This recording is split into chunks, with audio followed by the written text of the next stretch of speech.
సమర్పయామి కర్పూరనీరాజనం దర్శయామి కర్పూరమే వండి ఏదంటే మీ దగ్గర ఆచరించారు మీరు దీపాలను పెట్టుకున్నారు కదా సర్వమంగళ మాంగళ్యే శివే సర్వార్థ సాధికే శరణ్యే త్రయంబకే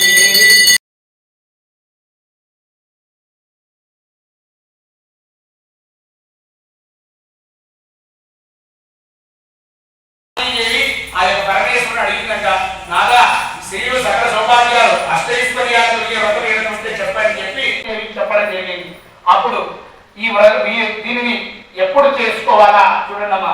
ఈ వ్రత విధానాన్ని పార్వతీదేవికి బోధిస్తున్నాడు ఎవరు పరమేశ్వరుడు.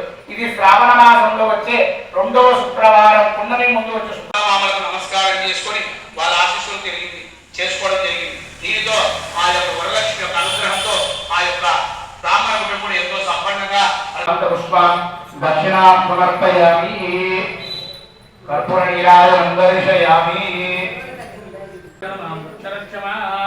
శ్రీ వరలక్ష్మీ దేవతాభ్యో నమః. ఓం వరదక్షిణ దేవతాభ్యో నమః. లక్ష్మీశో భువనత్రయో మొదలు పెట్టండి. సర్వమంగళ మాంగళ్యే